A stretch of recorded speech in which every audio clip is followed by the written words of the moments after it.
Jim Schwartz, fellas, take it away. So Jim Schwartz, you got the quote? You have it? Do we have the audio of that or no? Yeah, give me 1 second. Okay. You get it.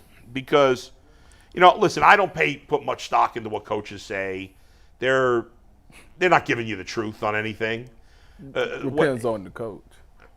Fair. That's fair.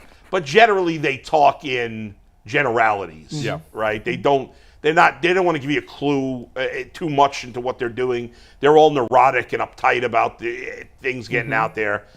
Both, you look at what Jim Schwartz said yesterday, the DC, and what Alex Van Pelt said, the OC, very different, right? Schwartz kind of downplaying any kind of excitement about the defense, where Alex Van Pelt said, like, Watson looks great, and this guy looks great. And so it's an interesting way that they both look at it. Do we have the Schwartz clip, guys? I haven't been to defensive. I haven't seen training camp practice. Yeah. You have. How was the defense when you was there? Because, we see a bunch of offensive clips. In Greenbrier. I thought they looked good. I thought the defense looked good. Okay. Like, they're flying around. And I said when I came back from Greenbrier, Denzel looked more engaged. And people who I'm not there every day. People who are there every day said he had a different tone about him at this camp, where sometimes he just seems to drift. Well, he got a lot to prove. I had heard, I don't know if this is true, he got stuff and to prove. I'm not going to mention any details because I don't know if any of it's true. But I had heard that Denzel last year had a major off-the-field distraction, something personal in his life that contributed to him not having a good year. Do you know that to be true? I heard the same thing. Okay. I heard the same Maybe thing. I heard it from you. I definitely heard. I think you did hear it from me. You might. You know what? You did hear from me.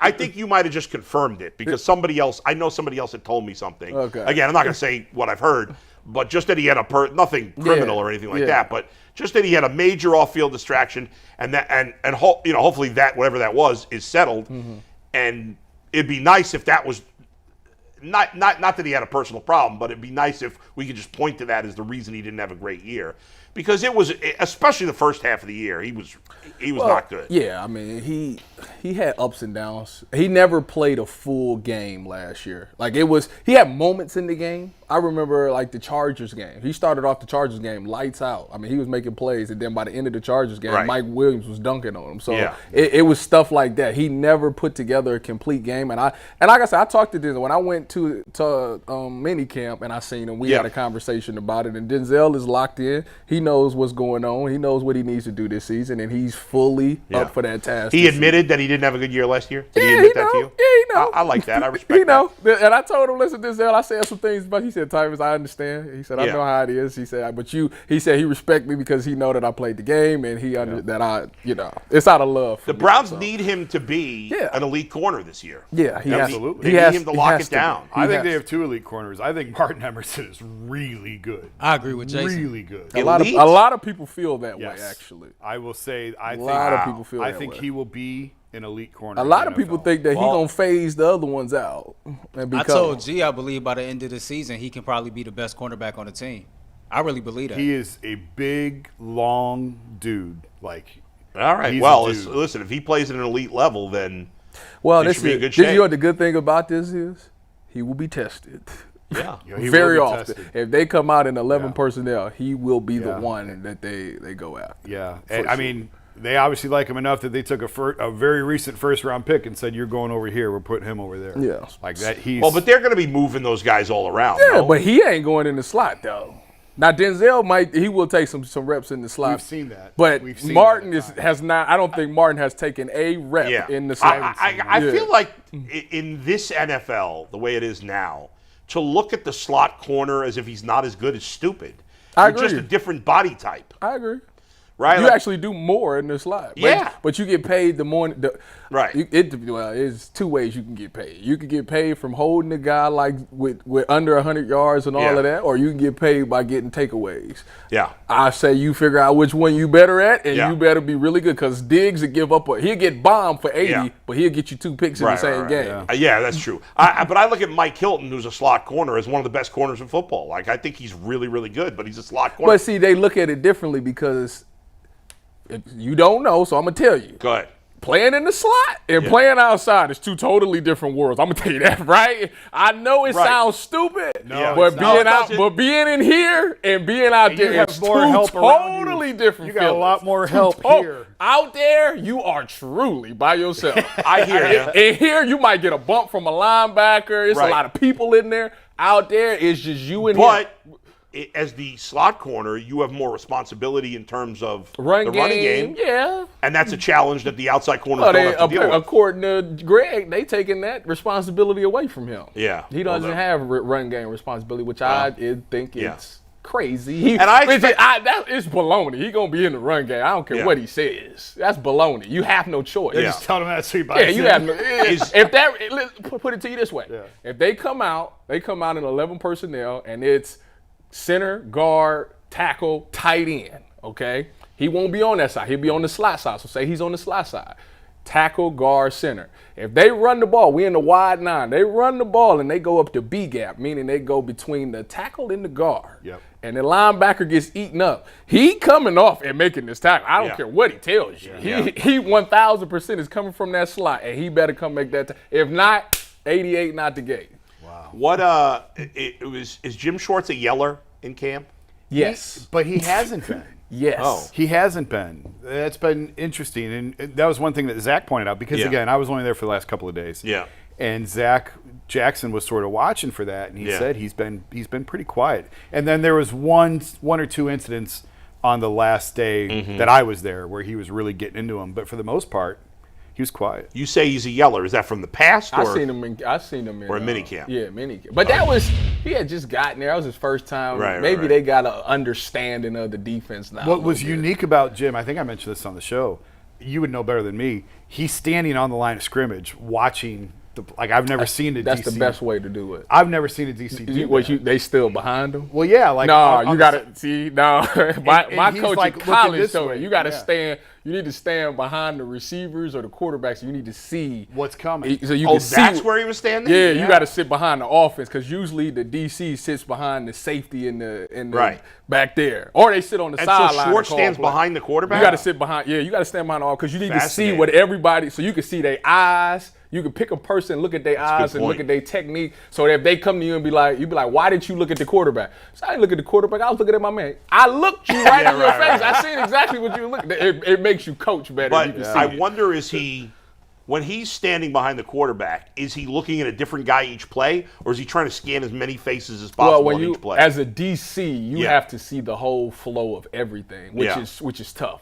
Position coach, you can hone in on your guys. Sure. As a DC, you got to look at the flow of the line, make sure that everybody got the line right. Then you got to look at the linebackers and see and make sure that they got their reads and they flowing to where they need to go. Then you got to take it to where the second. Right, but you can't do all of that on one play, can you? You have to. It's a very, very tough job. It's a trained Rich taught me that in Seattle because I asked that question. I was a young kid and rookie in Seattle, and I'm like K. Rich is the Chris Richard. He was defensive coordinator in Seattle, and I was like, K. Rich, like when you as a DC, what are you looking at? He said, I got to look at the flow. He said, so I'm looking at the flow of the line, and then I take my eyes back to the linebackers. He said it's just like it's all in sync. You can just tell by the syncness. You'll see it real quick what you need to see. Boom. Then you take it to see what you need to see. Then you see where if they roll the coverage correctly. Wow. That's a trained eye. Yeah, the coaches have to have instincts too, right? Same as a player. Yeah. All right, so Earl, what you got? You had something. No, I had a question for Jason. You struck a nerve with the MJ Emerson conversation.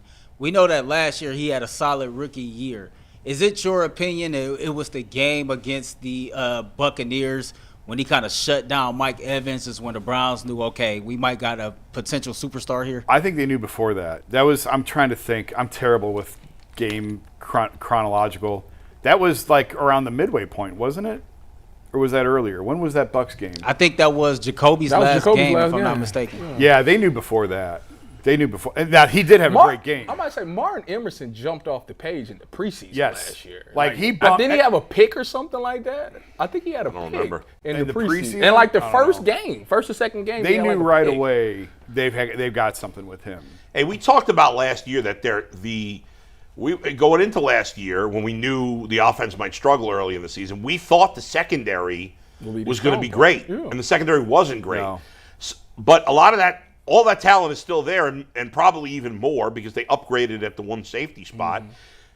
The Browns secondary could be as good as any in the league. It's because they're utilizing them to their strengths. Hopefully, yeah. Yeah, I mean, no. Jim Schwartz is a proven track record. Yeah, so yes. he using them to his strength. Right. You don't have John Johnson, who's productive in the box, playing post safety, something that he's not really used to. Right. What you do, you go get a true post safety who's made plays, who's on a Super Bowl team making plays in the post. Yeah. You even see clips of him making plays in the post this year. So what that does is build the confidence for everybody else. Like, hey, I know I got a true post safety. Last year, I had to be a little skeptical. Maybe I can't sit on this dig route because if he gets behind me, it's gone. I have no help. But now that I got a true post safety back there, it gets behind me. I know Juan's going to be there for me at least. So it allows you to be just a tad bit more aggressive defensively from a DB standpoint. And then you got Gnu, who, like I say, right now they say he's not involved in the run game. He didn't want to be in the run game as much, which he's not saying he don't want to be in it. He just didn't want to do it all the time. Oh, he don't want to be. And apparently he was in the run game, which I know from playing in that scheme. You are in the run game. Right. You're responsible for that B gap, or you got to leverage the ball. But if he's going to be truly a man-to-man guy, which is something that he is, he's a true man-to-man press corner. Now is catering to his strength. So now we'll see this secondary get to do everything that they want to do, and they'll have that ability to make those plays. But I knew Martin Emerson was going to be a good player when they drafted him because he led the SEC and PBUs, pass breakups. And what that tells me is he knows how to play the football. So many times. Good instincts. Yeah, so many times that corners get out there and they either get beat off the line or that ball go up in the air and they get nervous. A lot of the times, it's like 80% of the time the DBs see that ball go up and they get nervous because it's like, oh my God, I got to make a play on the ball.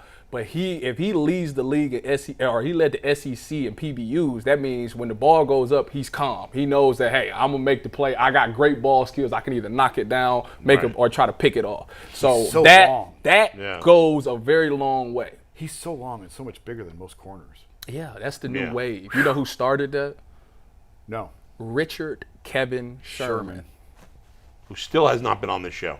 Yeah, and I just talked to him 2 days ago. Is he back from Mars? No, he is. He's pondering the undisputed thing. Oh, okay. Oh, really? Yeah, he wants to work with Skip Bayless. Pondering. Putting up zeros on that. That's why listen, Sherman's a guy. You put some money, you make the offer interesting. He will definitely look into it. I want to ask you about Thornhill though before we move on. Do you think the change from JJ3 to Thornhill could be I would say the second biggest area of improvement behind I think the D tackles would probably be the most. They still scare me. The D tackles? Yeah, they still scare me. They only have one proven guy there. I know, but that's one more than they had last year. Why does it scare me? Yeah. Well, no, we'll get to that in a second. The Juan Thornhill one. Yeah, the Juan Thornhill one. Do you think that would be then the biggest area of improvement from last year to this year? That one position. Yeah, because there's so many times that playing in that post, you get anxious. You want to make the play, and it takes a true post safety to sit back there and know, like, I can't jump those things.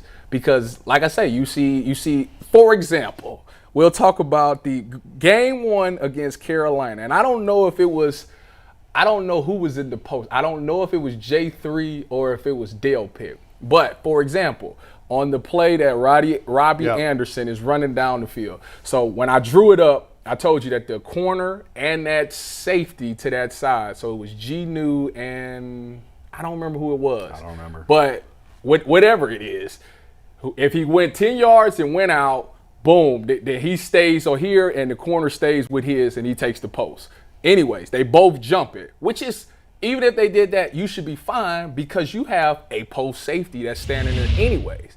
You get anxious and want to look at other stuff. You're not truly in the post. What do they run? A post. You should be standing right there. It should be stealing. Yeah. But if you ain't in your spot, you ain't doing what you're supposed to do, boom, it's a touchdown. So if you got a true post safety that knows that he got to keep his nose clean, stay out of it, and they don't need me until they need me. And when they need me, they freaking really, really need me. Like, it's 1,000% I have to make the play. Yeah, they don't need – that's what they say. We don't need you until we need you. But when we need you, you need to make the play. And Juan Thornhill's a proven guy that if I'm not worried about coverage getting busted, if a coverage gets busted, I'm not I don't think, I ain't gonna say it because I said it last year and I was wrong. I don't think that I'll be seeing a guy just running completely just by himself. Right. If he's truly in the post, at least somebody would be there to try to stop it. And he's got that championship Yeah, DNA, he's been there. on a Super Bowl He team, actually speaks it. You can tell the leadership that he already brings. Like I said, from the practice that I saw, he was very vocal.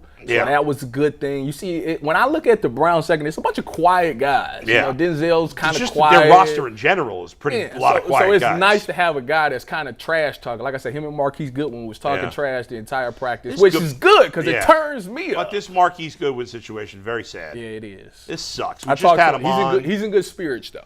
He's probably never going to play, I think right? his career's over. Yeah, a lot of people do. Yeah. He's in good spirits. I'm rooting though. for him, man. This sucks. He seemed like such a nice guy when we had him on, and Yeah. really sad that this is, Real quick, why?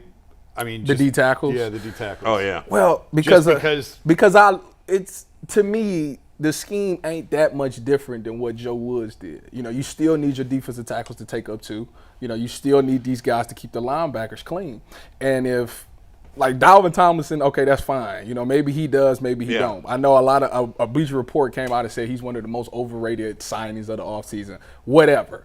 But if the other guy, if they still getting blown off the ball, or if they can't keep them linebackers' jerseys clean, it's literally going to be the exact same thing from last year, where they get just running straight down They the middle. should be better there.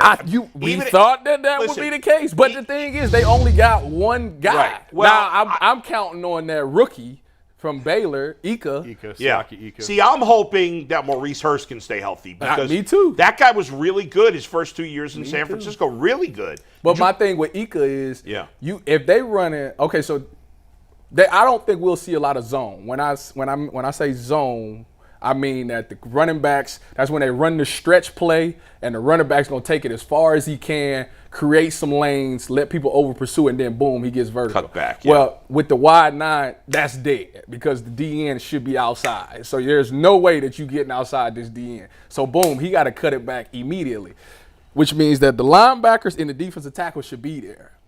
If that defensive tackle don't keep that linebacker clean and they get to that next level, that guard pushes up and goes to that next level and get that linebacker, it's out of the gate. Yeah, I mean, that's why I think it's a big if because he's missed the last 2 years.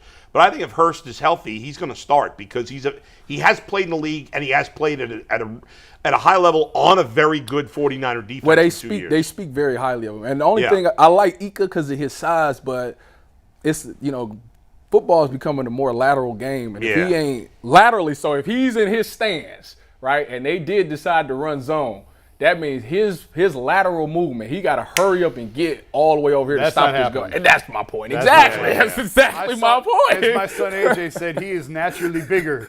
That's exactly my point right there. You're trying to say he's fat? And the question is, if they can hold up front, are the linebackers good enough to finish off the play? I feel like they are because like I say, I know Anthony Walker's a pretty solid tackler, so I'm not worried about him. JOK, I think if he shoots his gap and he don't stop, listen, you know why I'm confident? I'm gonna tell you why I'm confident. Because DeQuell Jackson, has been around the program. Listen, he's been around the program.